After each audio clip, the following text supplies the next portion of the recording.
All right. Thank you very much for being here tonight. I am Pam Caruso with the League of Women Voters, and we are co-hosting this event with the National Coalition of 100 Black Women. And Keniesha Wright is here, and so is Dr. McCarty is here representing their organizations. And the American Association of United University Women is our other co-host, and Kathy Jones is the representative from that organization. Thank you so much for being here. And thank you, candidates, for showing up. I understand that Mr. Persons is not going to be here tonight, but we are glad you are here. I would please stand for the bringing in the flags. Our Boy Scout troop will bring these in, and please remain standing for the pledge.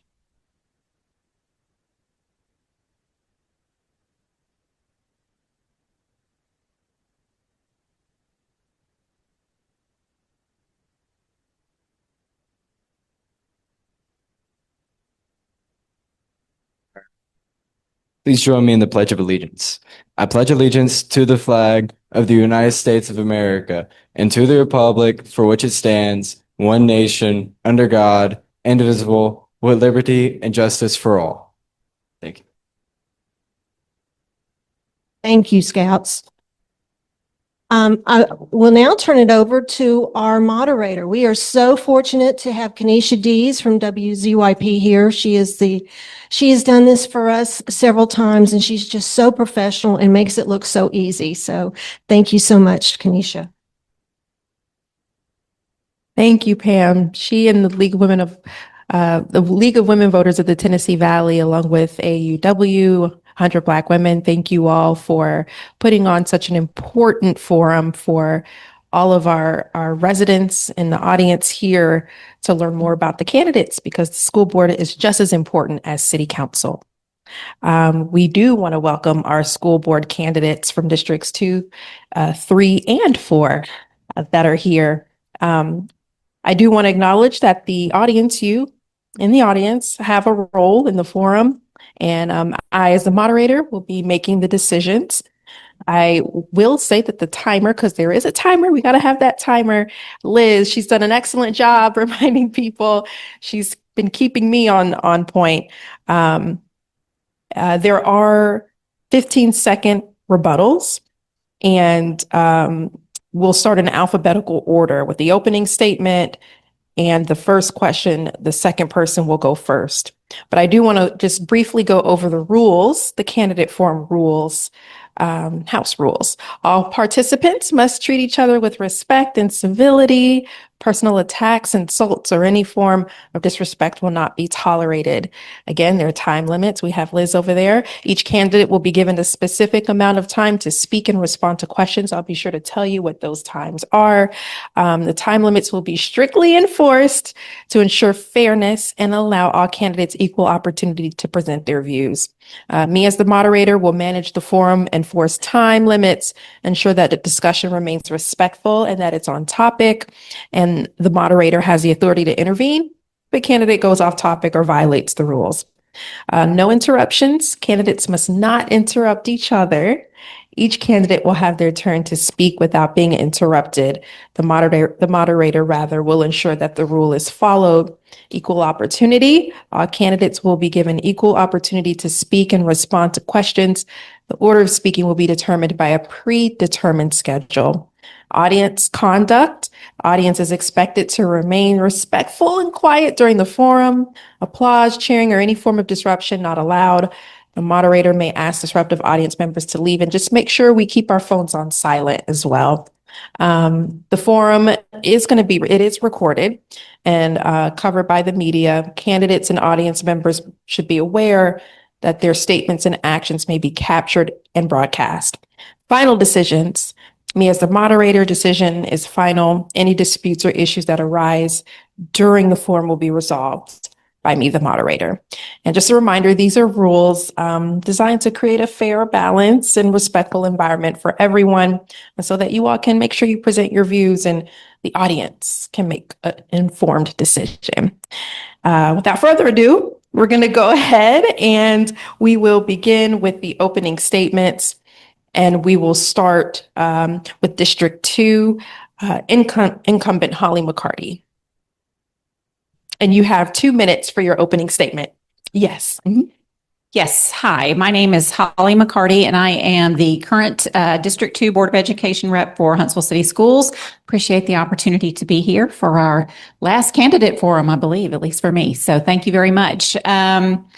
I got involved in the school system when my oldest son, who had a learning disability, entered public schools. So I actually went in the classroom to kind of support him and his teacher and got involved through that and ended up being the room mom. And I did book fairs and all the PTA volunteer things that I could possibly find to do, and ended up staying as a PTA volunteer multiple terms as president at multiple different schools, while both of my boys were actually in school. So I was really proud to be able to support Huntsville City Schools that way and my kids that way, and really enjoyed being part of the school system. I was part of it.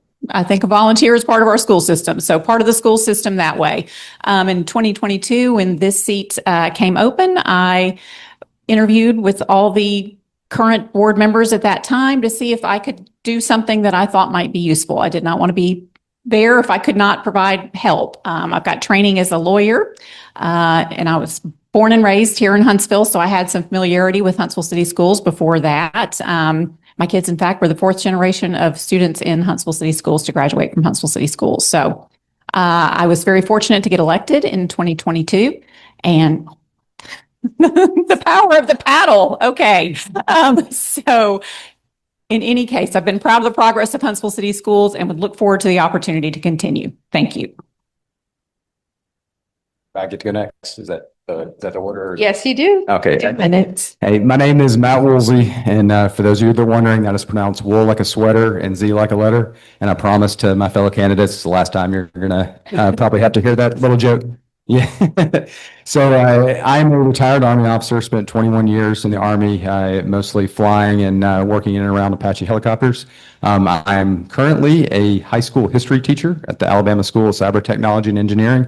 I also coach wrestling, run the Ultimate Frisbee Club, and do a plethora of other fun things at the school. My wife is a career educator herself. She is the principal of New Hope Elementary, and I have 2 children. Both came up through the Huntsville City Schools. One is a current junior at Huntsville High School, and the other is graduated from New Century this summer, and actually taking her up to Nashville tomorrow to move her into Vanderbilt. So really excited about our first child leaving the nest. And that's kind of one of the reasons why I've decided to run. I'm very proud of Huntsville City Schools and all that we've accomplished. But I want to make sure that the school system that my kids got to go to, when they grow up and they start their families, they get to move back here and they get to send their kids to the same wonderful schools that they had the privilege of going to. And I just want to make sure that we're able to continue that we don't get swallowed by our own growth, and we're able to see this school system continue on the path that it's on. Thank you. Hey, good evening. First, I really appreciate the invite tonight. I appreciate everyone putting this on this evening. My name is Payten Redfearn. I'm running for school board seat down in District 3, which, as we all know, is the best district. It is Southeast Huntsville, kind of Martin Road all the way down to the river. I am married to my high school sweetheart, Elena, and we have 3 kids in Huntsville City Schools. I've got one at Grissom in the 10th grade, one at Mountain Gap Middle in 8th grade, and one at Mountain Gap Elementary in 5th grade. All 3 girls. And so if you guys could keep me in your thoughts and prayers, I would really appreciate it. I'm very outnumbered. My background is also military. I've spent 21 years in the Army. And during that time, I had some opportunities to do some really cool things. And I learned about managing big organizations, leading large groups of people, and holding myself accountable for the outcomes. When I retired from the military, I was selected as a managing director for a defense contractor where I oversee operations on 2 continents and about 100 people. It is very similar to what a board member should be doing, right? We have a large organization and we have to be good stewards of not only the organization and the resources, but also the resources they have. And I look forward to talking more about my ideas for Huntsville City Schools. Good evening. My name is Ryan Renaud. I currently serve as the Vice President and District 4 Representative on the Huntsville City Schools Board of Education. My path to the board really started through a volunteer initiative through the Rotaract Club of Huntsville, where I served as service chair and then president for 2 terms, where we entered into the school system through Title I literacy and math initiatives and would bring in volunteer programs. And the more I volunteered, the more questions I had. Lo and behold, fast forward, I decided to run for the position in 2018 unsuccessfully when my predecessor, Walker McGinnis, resigned for medical complications. I ended up getting appointed to the seat by Huntsville City Council in 2021. I assumed the position in June of 2021, then sought reelection in 2022. Was reelected. And as far as my goals, campaign pillars and platforms, they haven't shifted. In 2018, my campaign pillars were the same as they were in 22 and the same as they are today. I felt that Huntsville City Schools needed to vigorously pursue unitary status, not to get out from under anything, but to ensure that all 5 districts were equitably distributed resources and ensure that every student had an opportunity for a high quality public education. I'm very proud of the momentum and success that we've had over that time, and a balanced budget and the approval of a long range capital plan, which we achieved with the help of a former board colleague, Ms. Wilder, who's here with us. And I'm getting stopwatch, so I'll try to wrap that up on the next go around. Thank you all. So we're going to now head into our first question, which will be 1.5 minutes each. And we are going to start with Matt Woolsey. First question. Huntsville is becoming increasingly expensive for teachers to live in. What can Huntsville City Schools do to make teacher compensation competitive with the local cost of housing? And should the city and school system consider housing assistance or other incentives for teachers? So, yes, I think they should. We should be able to consider all avenues to help teachers with cost of living, because you're absolutely correct. It has increased.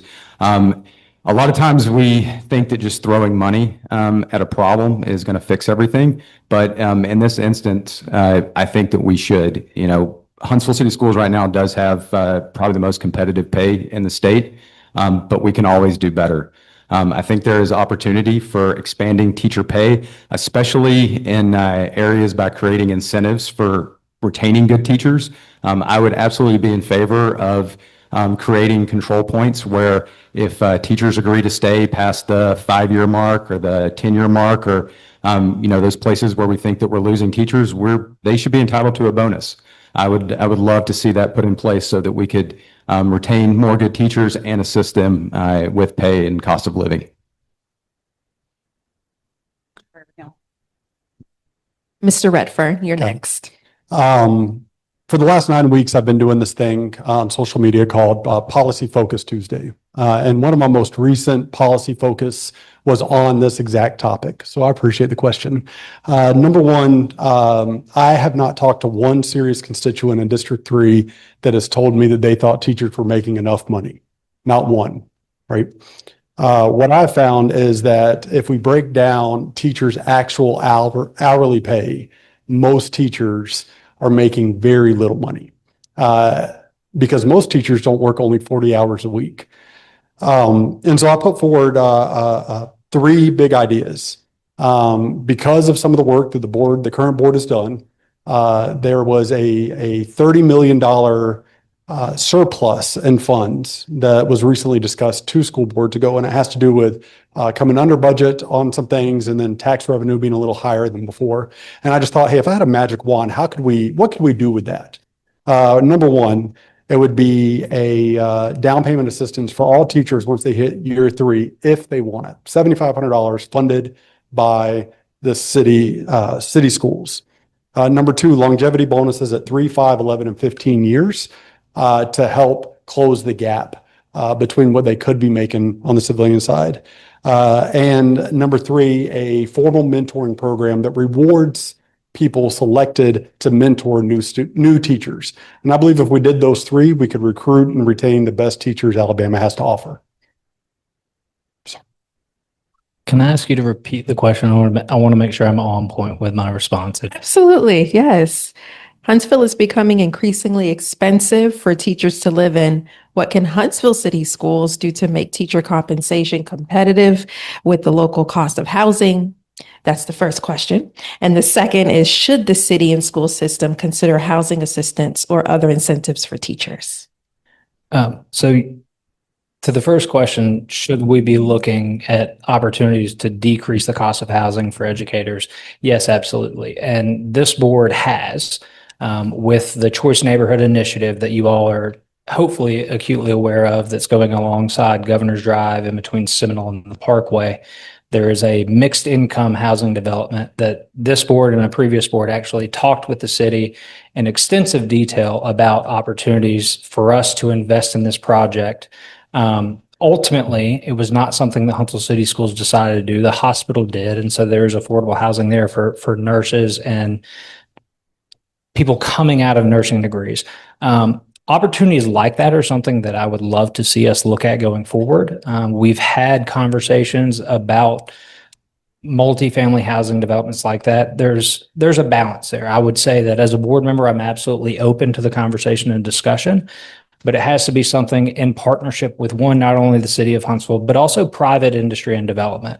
The city of Huntsville, outside of, maybe neighborhood concepts, is not throwing up multifamily development. So it's one that has to integrate private industry, the city of Huntsville and Huntsville City Schools. And to compound on a point that Mr. Woolsey made, and I think Mr. Redfearn hinted at, is we do have the most competitive pay in the region and arguably in the state. So we are proud of that. And that would be one aspect that we are addressing, is making sure that our pay scale from year 1 to year 30 is competitive across the education industry. Mrs. McCarty. Okay, thank you. Yes, increased teacher pay. Yes, would love to. We have done it multiple times. We've got a record of doing that. Would love to continue to do that. You will never regret a dollar spent on a teacher, never. And they are critical to the success of Huntsville City Schools. We cannot do it without them. So yes, I fully support any increase in teacher pay that we could possibly support. I think longevity incentives are a good idea. Teachers who teach in challenging environments may be a good idea to recognize that has extra challenges and reward that as well.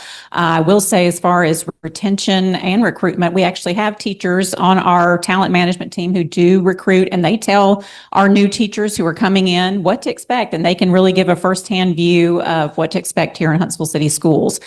We also, Dr. Sutton has instituted a teacher institute for our new teachers who can come in, and they get just practical information like how does payroll work and how do days off work, those sorts of things, which I think really helps. And then they have a mentor program, so our teachers know who to contact and who to support, because just as important as attracting them, and it's not always just about the pay, is making sure they feel supported and that they have someone to ask. I mean, anybody who's new, you want someone to help you. Would I love to partner with the city to find more affordable housing like the Huntsville Hospital did? Absolutely, yes. We have certainly lost teachers because they had to live in another county to drive in because they couldn't afford to live here. So yes, I think it's the answer to both those questions. Yes, more pay, and yes, I would partner. Thank you. Thank you all for your responses. We'll move on to question 2, and it's a minute and a half, and we'll start with Mr. Redfearn. So the second question, what should the relationship between the Huntsville City Council and Huntsville City Schools look like? You all kind of mentioned this briefly. Should they simply cooperate when necessary, or should there be a formal process for jointly planning growth, infrastructure, school capacity, and funding? That's the first question. And then the next one is, what would you do to create that relationship? Yep, this is one that I've put a lot of thought into as well. I think that there's number one, it's going to start with the relationship. I'm very lucky right now that Dr. Robinson spent time on the school board, as did Mr. Kling, and I think that gives them a unique perspective as city council representatives. the relationship has to be there first. But then beyond that, I think there should be a formalized process. In my mind, that's pretty simple, right? The city has a great planning department, and they know about developments that are going up in North Huntsville, in East Huntsville, and West Limestone County, and all the places.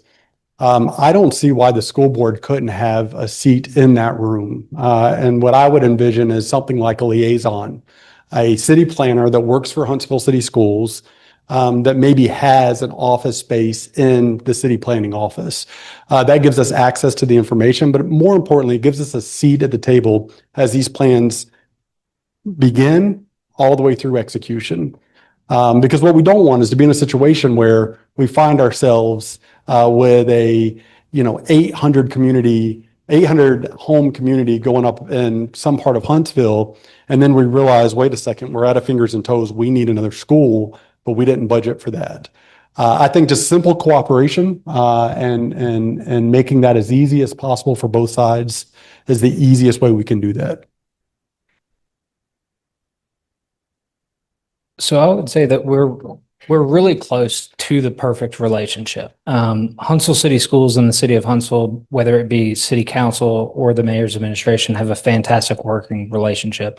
I myself have served on the planning commission as an ex officio member since 2019. So every single planning commission agenda, whether it be zoning subcommittee or subdivision subcommittee or planning commission agenda, my board colleagues receive 3 emails every single month, no matter what. So we are, in fact, up to speed and aware of not only annexations, but future and proposed developments that are coming through the city of Huntsville. To Mr. Redfearn's point, we have 3 fantastic council members who are former board members between Ms. Watkins, Mr. Kling, and Dr. Robinson. And aside from that, again, I think he makes a great point. It goes back to relationships, right?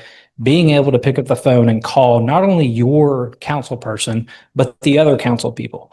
I myself worked for 3 years and wrote 4 separate proposals on an SSUT revenue share agreement. Now it took 4, but we got 1 passed. And without personal relationships, those sorts of things don't happen. So we have a great opportunity, or we have a great working relationship with the city. And are there opportunities for us to streamline that communication? Certainly. But we're also 2 completely autonomous organizations. Our money flows through them, but city council and the school board are completely autonomous. Yes, Mr. Redfearn would like a rebuttal 15 seconds. I apologize, Ms. Watkins, if you're watching. That was unintentional. I do not want to get on Ms. Watkins' bad side. And that was very unintentional. I apologize. Thank you, Mr. Redfearn. Mrs. McCarty, you're next. Yes, ma'am.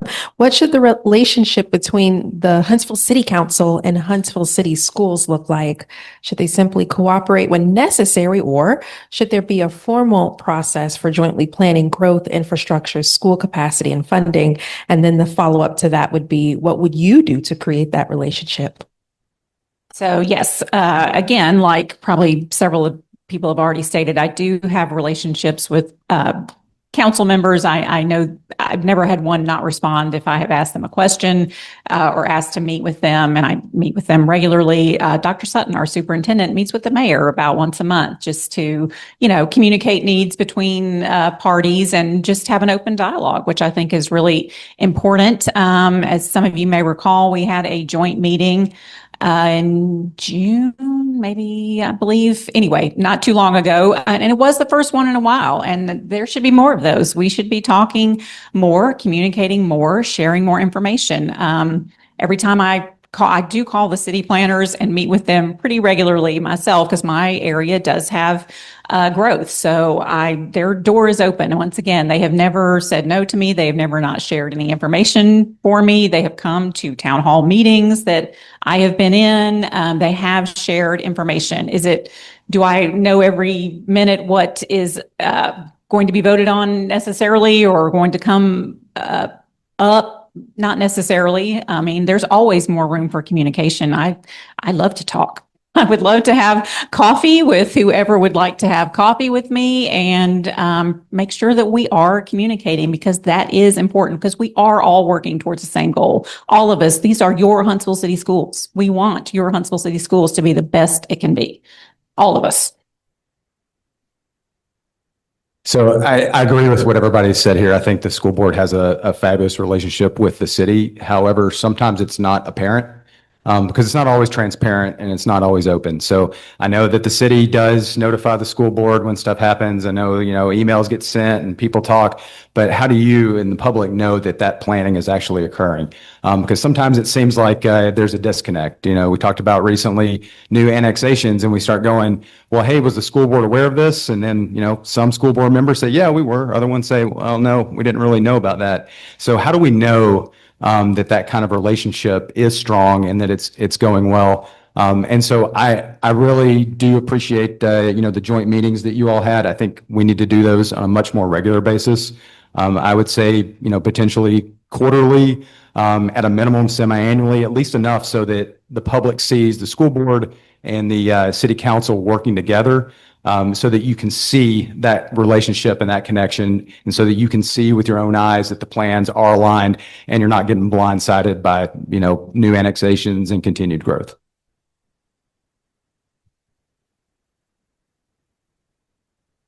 So our third question, we have 1.5 minutes each responses, and we'll start with Mr. Redfearn.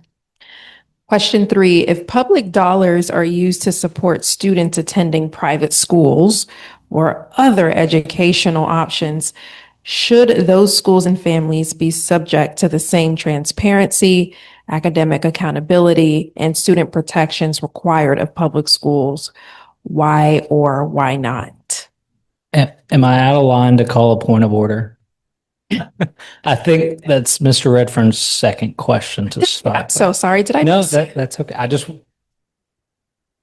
Oh, I am so sorry. I was indeed out of line. Retract. Oh, my apologies. Yes, please. Do you need me to repeat the question? Go back to the second question. Regarding public and homeschool having access to public education funding without being beholden to any unfunded or funded mandates required by the legislature? Just a second. Just a second. I don't mean to tip my hand. Just a second. So did you want to answer question 2 or question 3? 3. Okay. My apologies. Yes. Please proceed. Yes. So, we were back 3 or 4 years ago, the legislature created out of thin air what is affectionately referred to now as ESAs, Education Savings Accounts. That is, in fact, the funding mechanism used to fund these voucher programs that we see today. We had very extensive conversations with our North Alabama delegation, with our education committees down in Montgomery. Ms. Wild and I, Ms. McCarty and I, and the rest of the board were down in Montgomery every legislative lobbying day and talking extensively about them. Our CSFO was down there and we were promised, oh, these are rainy day funds. Well, we knew they weren't rainy day funds. We knew it was coming. We saw the wave of privatization hitting in the rest of the United States. And lo and behold, here we are. Now ESAs, which that funding came from the Education Trust Fund, okay? So when they sit here and say, oh, it doesn't impact public education, you're not losing money. We are, in fact, losing money. That pool of money came from the Education Trust Fund. We advocated when the CHOOSE Act was being debated on the legislative floor, attach the strings, level the playing field, give private and home schools the same mandates, the same reporting, the same testing. If they're taking public money, they need to be held accountable the same way we are. That did not happen. So I may be off topic. I may be struggling to answer your question, but yes, I'm vehemently opposed to that. And we are still advocating vehemently to try to attach those strings to that funding. Yes, you're next. Yes. Yes. Remember when we were talking about teacher pay raises? Every bit of the money that is being used for the CHOOSE Act could have been used to raise teacher pay. So Yes, I do oppose giving the public dollars to a private organization without any accountability or transparency. I'm just concerned what that would do to Huntsville City Schools ultimately. I mean, I am a public school supporter. I do not want to have anything that harms our public school. Nothing, if you want to go to private school, that is completely fine. I have no issue with that. But I do have problem with our public dollars, and it's already increased. You know, when they initially talked about it, it was $100 million. It's already been increased. So I just think it could be unsustainable to have a system that has both public and private that's being supported with public dollars, to have two separate systems that are treated differently. So thank you. So when I was in graduate school, I studied economics, and I became very enamored with this idea of school choice, you know, because the concept is one of the most important things that parents care about is where they're going to send their kids to school. And so you give funds to parents that don't have the resources, and it creates competition for public schools to improve or do better. The problem is that in practice, public schools don't operate in a free market, right? It's a public good. And so when you create an unlevel playing field, you're giving money to organizations and you're putting them at a competitive disadvantage, and that hurts our schools. And so we do not need to see that continue. I'm not totally against the idea of school choice. It just does not work in practice until we come up with a better solution that actually makes it work. Which is not dismantling our public schools, then absolutely I'm not in favor of that. And I would like to see that other private schools and other forms of school be held accountable to the same standards that we have to. Ditto, agree. But let's be realistic. What can a school board do about it? It's school choice, right? And it's passed by who? The state of Alabama. Right? So yes, am I against it? Sure, absolutely. Should they be held to the same standard? Yes, absolutely. But I can't do anything about it. Right? As a school board member, I can't. As a parent, sure, you know, I would go down there and talk to them too, right? Anytime I see one of our elected officials, I'll talk about it. But it does not, the core concept does not align with one of my fundamental beliefs. And that is, if we spend your money, taxpayer money, you should be able to trace it back down to the penny, and not just where it went, but what we got from it. My whole business on the civilian side, my whole business is supporting U.S. government operations, you know, our company globally, for me across 2 continents. I can guarantee you that if I provide a service, they're going to want to know what they got for that service. Right? If we're going to pay for somebody to go to private school, they should be able to show their work and show what that means. What's the ACT score? What's the SAT score? What's their regular test scores? Because a parent can look at a really nice building off of the Parkway and think, that school is beautiful. That's where I want my kids to go. But if they're not training future leaders that have the right things that they need to know, is it really worth the investment? All right, we will move on to our 4th question, and it's 1.5 minutes each. We'll start with Holly McCarty. And our 4th question is, HCS already has partnerships with companies and organizations like Mazda Toyota, Huntsville Hospital, Auburn University, and the Army's DEFCON. How should the district expand these partnerships?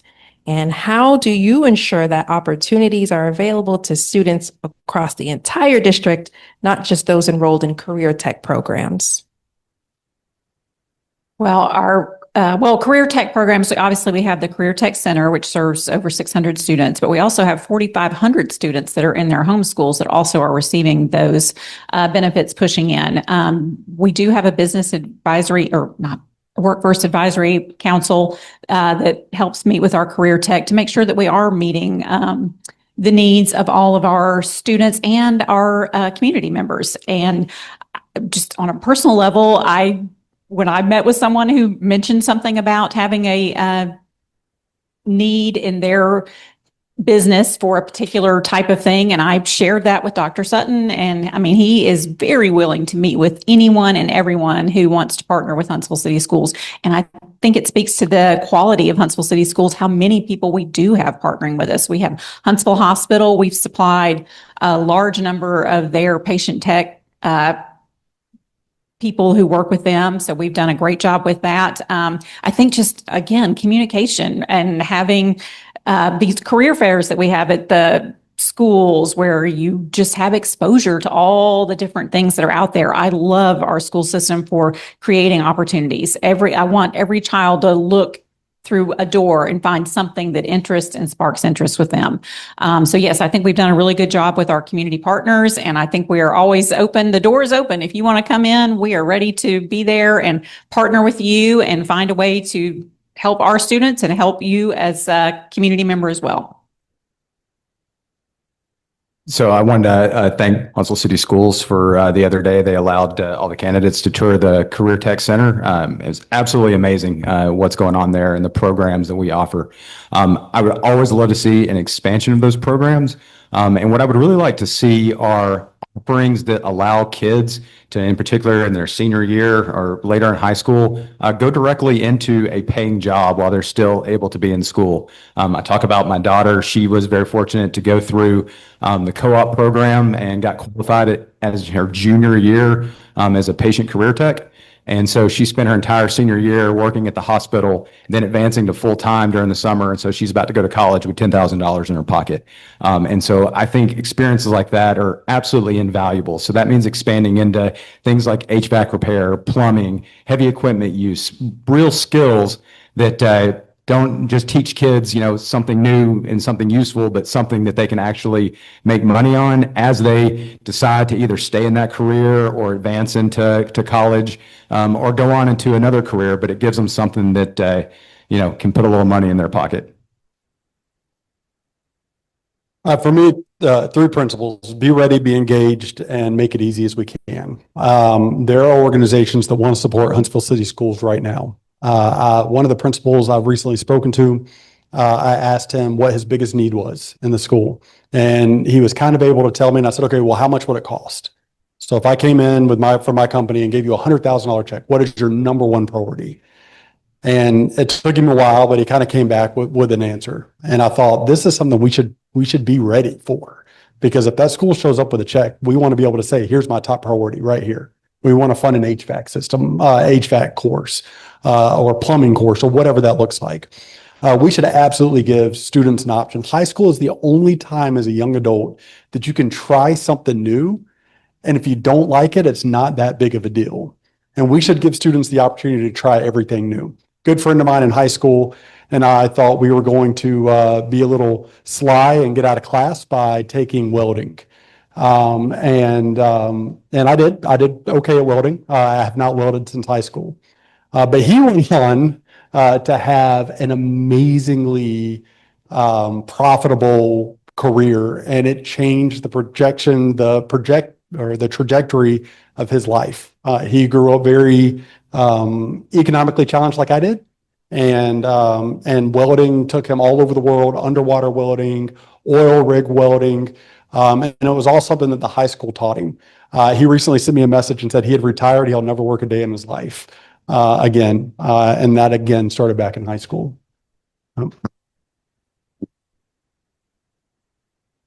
So I really appreciate this question, because I think that this is one of the most impactful roles that we as board members play, leveraging our professional and our social networks to bring in private industry partners and bridge the gap for opportunities for students. When I joined the board in 2021, one of the first acts that I embarked on in lobbying my colleagues on the board and working with, at that time, Superintendent Finley, was to have the administration draft a memorandum of understanding, or an MOU, with the Huntsville-Madison County Builders Association, who have a fantastic free 9-week program where anybody of any age, whether you're 16 or 45, can go through a 9-week program and get certified and guaranteed employment opportunities after 9 weeks of night and weekend classes.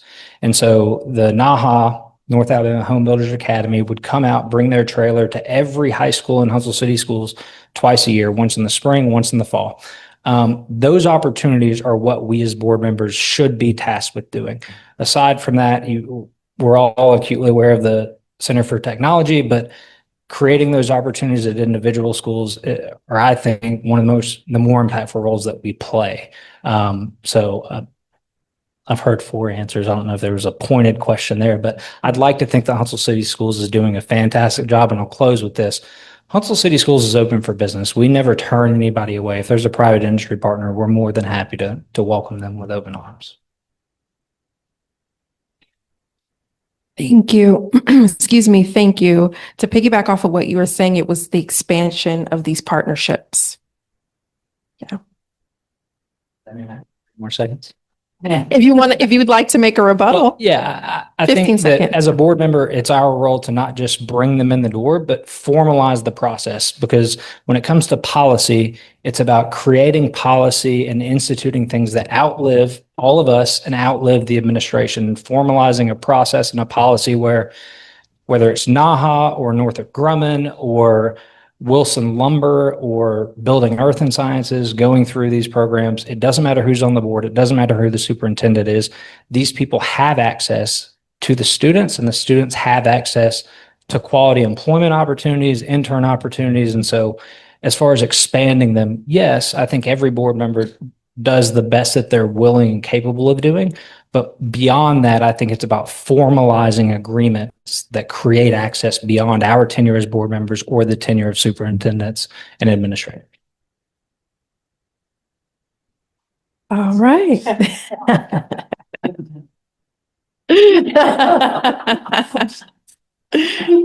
Listen, she will hold that sign up and she will keep it up until you stop talking. Okay, question 5. A minute and a half each, and we will start with Mr. Woolsey. 5th question. Huntsville is investing heavily in new schools in rapidly growing areas while also evaluating what to do with older schools in established neighborhoods. How will you determine when an older school should be closed, rebuilt, or consolidated rather than renovated? And how will you ensure that we aren't effectively disinvesting in established neighborhoods while using public dollars to build schools where new development is occurring? And I can repeat that question. I can break it up if you all want me to. I think I got the gist of it. I'm hoping. This goes along with something that I've been talking about during my entire campaign. Our school system has done a good job over the last couple of years in developing, a long-term capital plan. But that capital plan every year that ticks off, that's 1 year less. So it's a 10-year plan. Well, now it's a 7.5-year plan, soon to be 7-year plan. We have to start looking out even longer term, beyond a 10-year time frame. And it's not saying that we need to go ahead and start making investments in things that we're going to do in 15 and 20 years, but we have to establish a roadmap with decision points along that roadmap. So we analyze what we think is going to happen, and then we make a long-term plan. And then you establish decision points along that plan. And every year you evaluate that and you make changes as things come to fruition. So when, there's projected new growth in an area, you make a determination. Will we need a new school there in 15 years? I don't know, maybe, but let's put it on a roadmap and then create a decision point to go, when do we need to make an investment to make that school happen? Or when do we need to decide it doesn't need to happen because the growth didn't turn out the way that we want? We can't continue to look within short timeframes. I know 10 years sounds like a long time, but in strategic planning, it's really not. We need to be looking out at least 15 to 20 years in the future to ensure successful growth of Huntsville City Schools. Schools are often the heart of a community.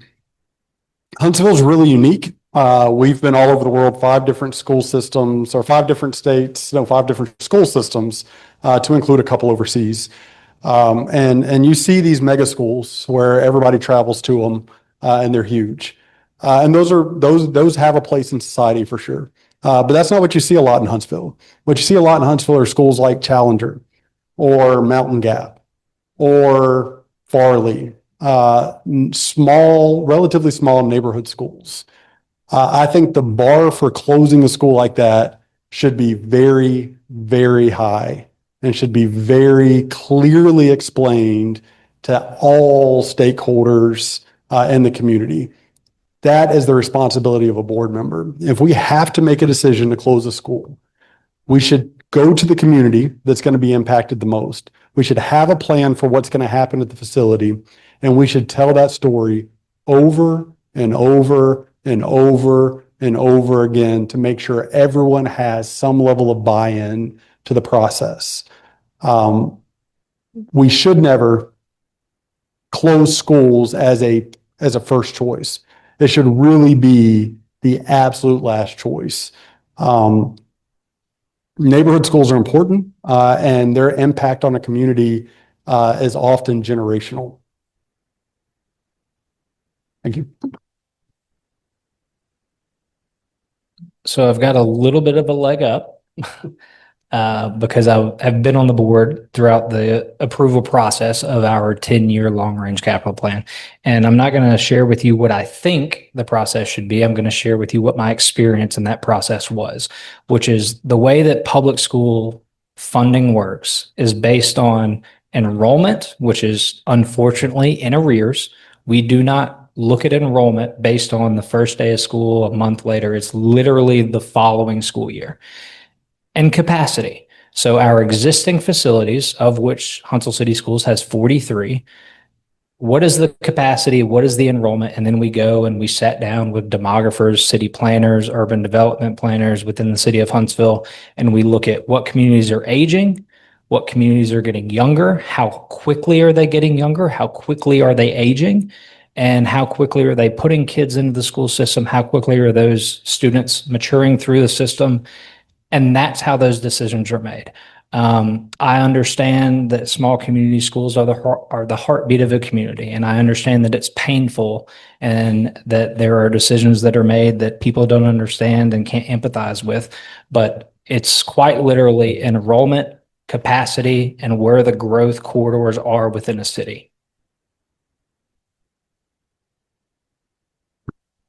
I can tell you every decision that has been made about closing a school, buying new land, whatever it is, it's been based on data. That is the only thing that you can base that kind of decision on. What does the data tell you?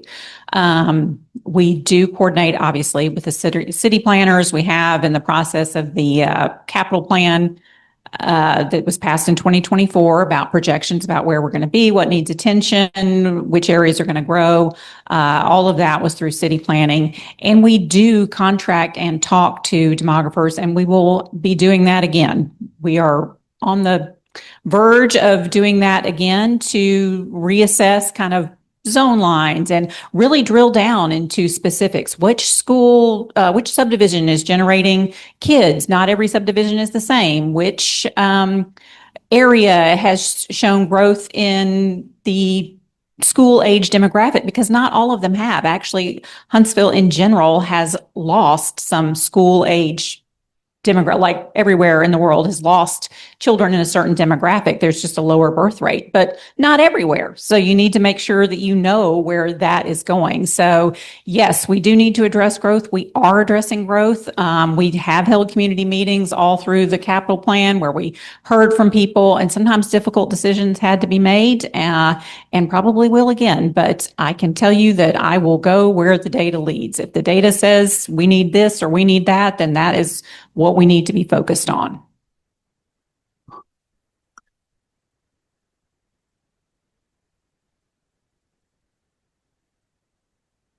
Question 6, which is a minute and a half as well.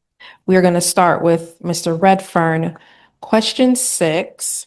Huntsville City Schools has identified teacher recruitment and retention as challenges, particularly in areas such as math, science, and special education. What is your plan to recruit and retain qualified teachers? And how will you measure whether that plan is working? It's a great question. Number one priority of the campaign since day one has been the idea that if we keep great teachers, we'll keep great schools. How we recruit and retain teachers has a lot to do with, as we've already talked about, pay. Huntsville City Schools right now pays about 8% above the state minimum. I think it is possible for us to take a look at that. I've talked about a few of my ideas as it pertains to longevity bonuses, formal mentoring, down payment assistance. But I think at the same time, there are some other non-money factors that we have to consider. The culture of a school matters on if a teacher is going to stay. And how much additional work they're doing outside of teaching a classroom or supporting the teaching of a classroom is important. So one of the policy ideas that I'll put out is an administrative review, mandatory, pushed out through to every teacher to document exactly what they're doing that's not absolutely required by law. Number one. Number two, a 360-degree evaluation for all principals that is anonymous. Teachers get to evaluate their principals. Other principals get to evaluate their principals, and the superintendent gets to evaluate their principals. And what we want to get after is what kind of environment they're creating. And last, exit interview for any teacher leaving Huntsville City Schools, so we can get the information in a measured way to identify why they're leaving and then try to make adjustments as necessary. Thank you. I'll just say that I think Mr. Redfern's got some great policy ideas coming forth as an opportunity to serve on the board too. I think Huntsville City Schools has done a great job over the last 6 to 8 years, beyond being the most competitive pay structure, whether it be year 1 or year 30 in the region. I think that was a tremendous success too. We've partnered with private industry, specifically the Committee of 100 on the Raise Your Hand initiative. So teachers oftentimes, most of them I would argue would say that the most rigorous and also the most respected continuing education that educators can embark on is the National Board Certification. Many people would say that it's far and beyond respected beyond a PhD. So we partnered with the Raise Your Hand initiative, not just to cover the cost of them to seek their National Board Certification, but we've also instituted a policy that affords them mentors throughout that process and offers them opportunities to have paid subs throughout that process.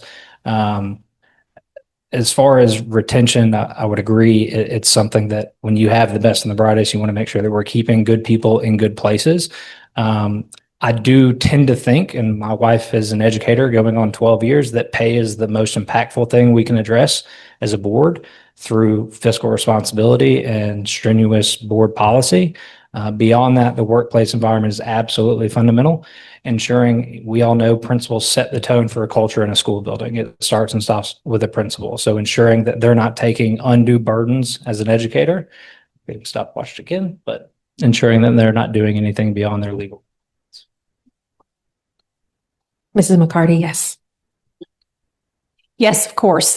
Pay is certainly one thing that is very important for teacher retention and recruitment. I think I mentioned earlier my response that we also, for recruitment purposes, we have actual teachers from Huntsville City Schools who are part of our recruitment team who can go out. Our talent management team goes to, multiple fairs. They follow up with job fairs. They follow up with all of the students that come in. And actually, one thing we are doing, we are trying to grow our own to some extent. We've got high school students who are now participating in a career tech program that is focused on teaching. And we are partnering with, I believe it's UAH, but don't quote me, but a higher education institution to provide a scholarship for that student. So I'd love to see that expand so we can kind of help grow our own students. And we need to be aware, of course, that there are people coming from outside of a teaching path who are coming here as maybe a second career. And how can we support those people and make sure that they have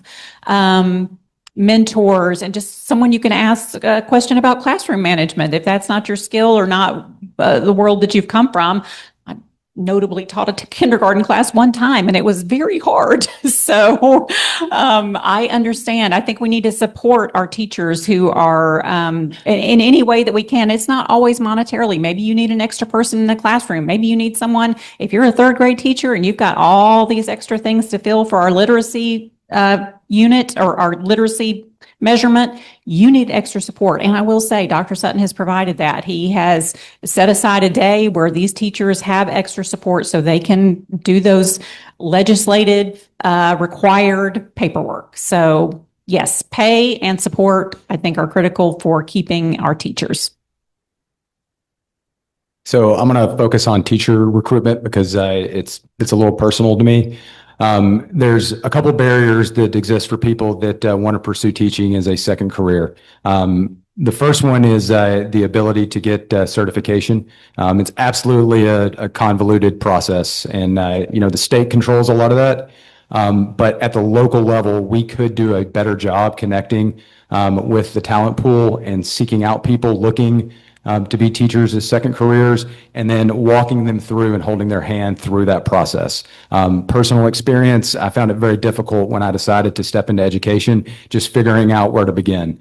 I went to the Huntsville City Schools website and really couldn't figure out exactly who I needed to talk to, how I apply for a job, how does it even work if you're not certified. And so it could be very simple to help connect people and then ensure that they're prepared for the classroom and bring them in. The second barrier is pay. And we've talked about things that you can do, but one of the biggest things that could help with the pay barrier for teachers as a second career is ensuring that they get credit for all of their previous job experience. And so instead of coming in with step 0 or step 1, 2, or 3, because you only count a little bit of it, somebody with 20 years of service that can come in at a step 20, that's a lot more convincing to come in from a different career where you're going to be taking a pretty massive pay cut to enter into education. Thank you. So let's see, just a moment. So our 7th question, minute and a half. And we'll start with Mr. Renaud. Should Huntsville City Schools regularly review books in school libraries for age appropriateness and content? And who should have the final authority to remove or restrict a book when parents or community members raise concerns? Well, there are reviews that go on currently throughout that are required through the Alabama State Department of Education. So the answer to that question would be yes, and it's already happening. I would also caveat that with we have some of the most fantastic librarians that I would argue are in the region who are on top of what is age appropriate. If parents do raise concerns and say that they are uncomfortable with what has been deemed age appropriate and the parent feels that it is not age appropriate, then there already is a formal process in place for them to report that to the State Department or through the school board. So as far as whose role and responsibility that is, I would say that those systems are already in place. I understand that there is a wave of need I bear it censorship going on. And I would say that everything in our libraries has been deemed age appropriate, and we're confident and comfortable with what's available and accessible to students. Mrs. McCarty. Yes.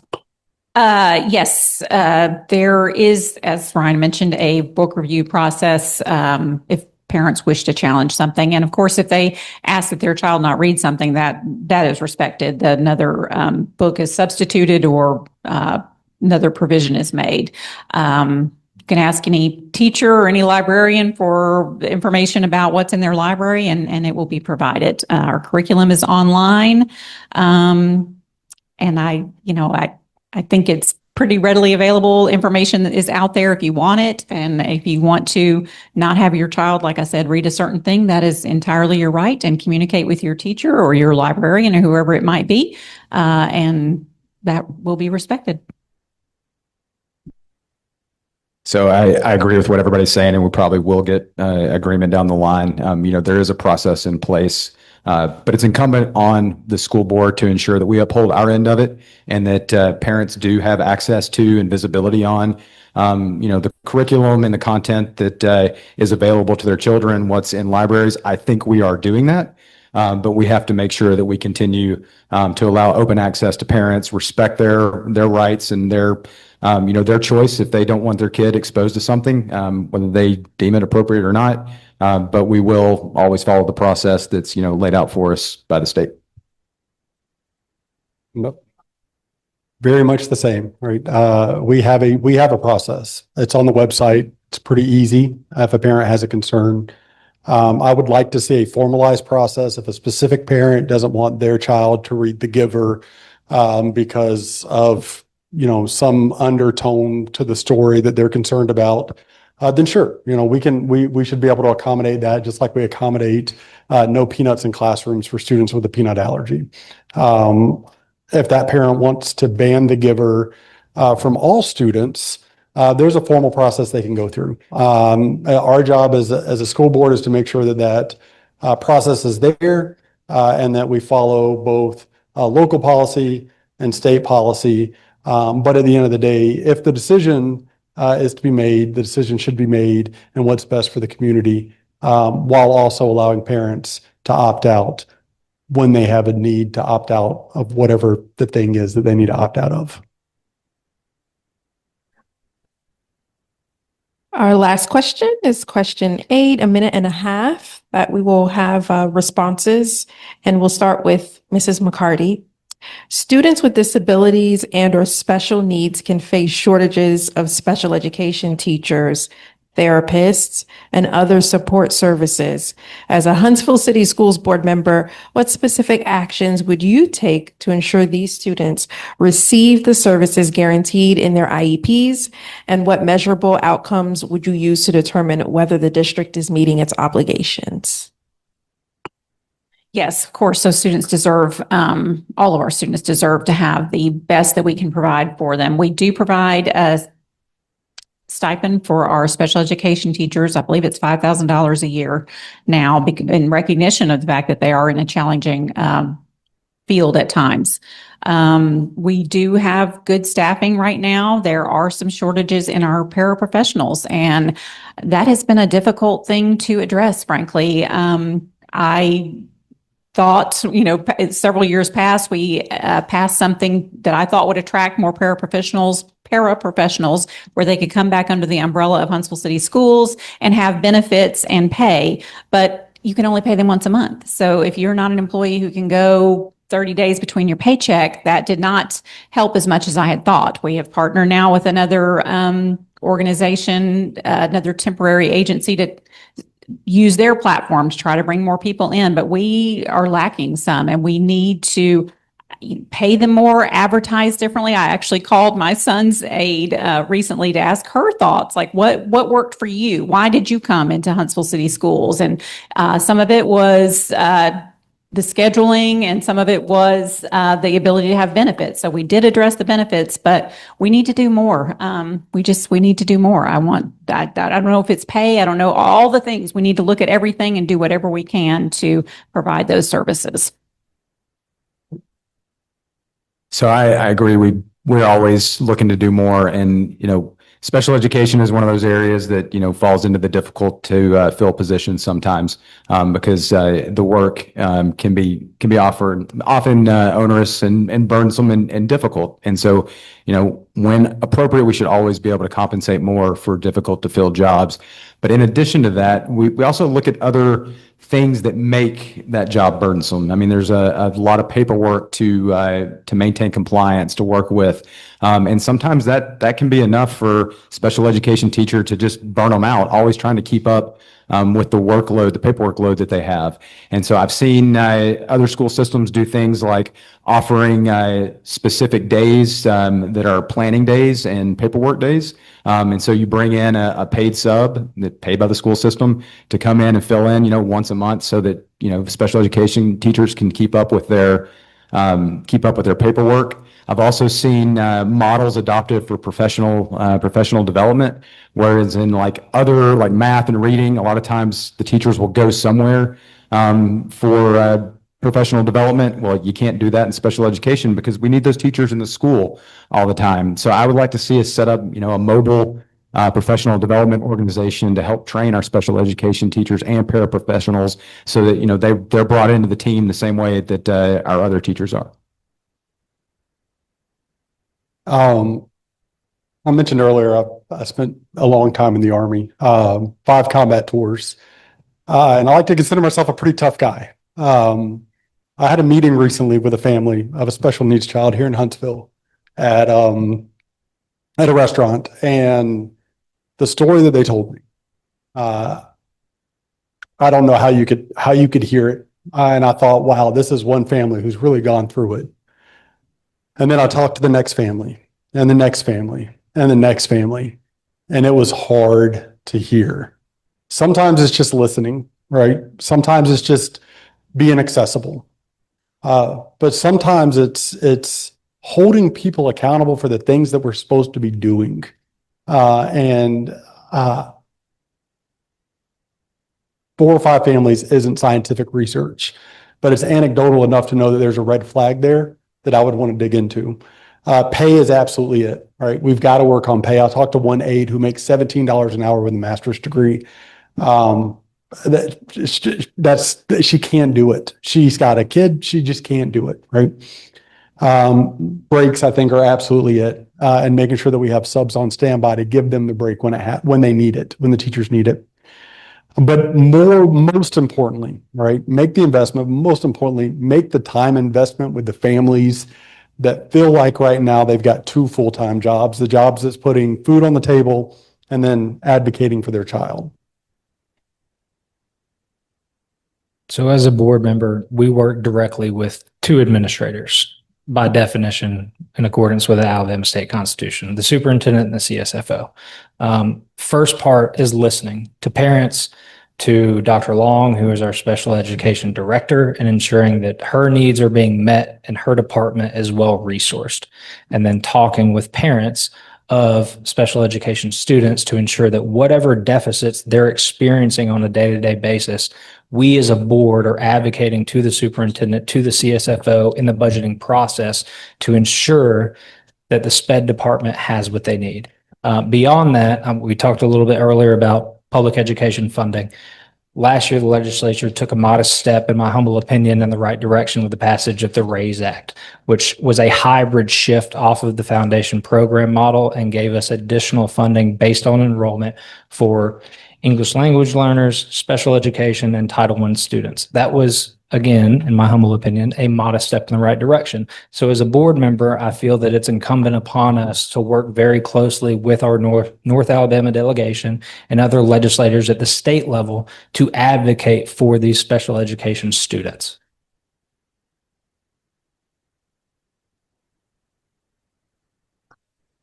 That concludes our questions. We're now moving into our closing statements, a minute 30 each, and we'll begin with Mr. Woolsey. All right, I'll be pretty quick about this.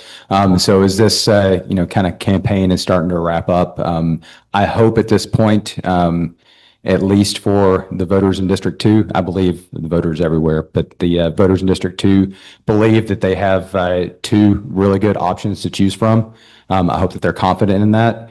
And so at this point, what I encourage everybody to do is make a plan for next Tuesday. Make sure you know where your polling station is, and then go out and vote and make that choice. Guys, August 25th, District 3 is going to have a choice. And that choice is what I bring to the table. And that choice is the executive experience of leading a large organization, but also the policies and plans that I've put forth over the last really 9 months, specifically though targeting 9 weeks of real ideas with real consequences that are really going to impact not only the families of District 3, but also the families across Huntsville City Schools. It would be an absolute honor to serve the district as their school board representative.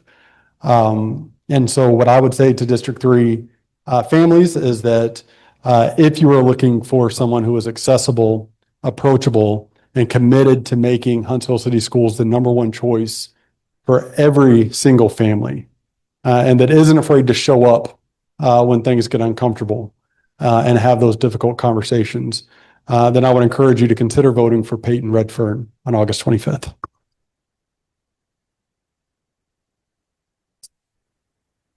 To echo a sentiment, make a plan to vote, please. This election is paramount. Huntsville City Schools is truly at an inflection point. We've had a tremendous amount of progress over the last 6 to 8 years. We're moving in the right direction. For the first time in Huntsville City Schools history, or Huntsville High, let me refrain. For the first time in Huntsville High Schools history, we have received an A on the state report card. Huntsville City Schools as a district was 1 point away last year from receiving an A on the state report card. We have a tremendous amount of momentum. We have a board that works remarkably well together. We have an administration that has been nothing short of a godsend. This election is important. I want to encourage you all to vote. I'm the only one here tonight who is not technically a candidate because I didn't have opposition. You've got great choices here before you in districts 2 and 3. I want to encourage you all to vote and remind you that this board and this administration is singularly focused, at least from my disposition, on the vigorous pursuit of unitary status, fiscal responsibility, and the extension of a long-range capital plan. So hear from these candidates, reach out to them and ask more pointed and specific questions, and cast your vote on August 25th. Thank you. Yes, it has been an absolute honor to serve Huntsville City Schools as their Board of Education rep for District 2.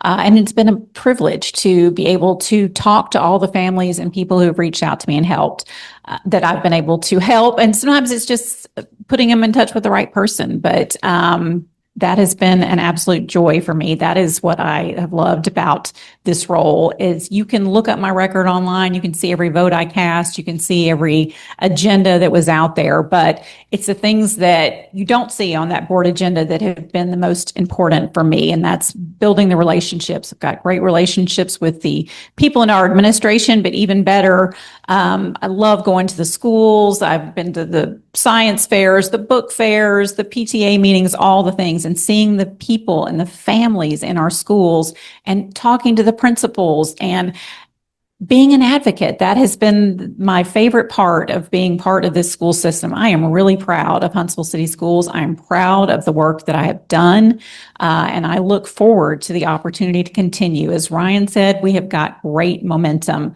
We do not want to slow the momentum. We just want to keep our foot on the gas because we are going places, and I want to be a part of that, and I would like the opportunity to have vote for me on August 25th. Holly McCarty, thank you.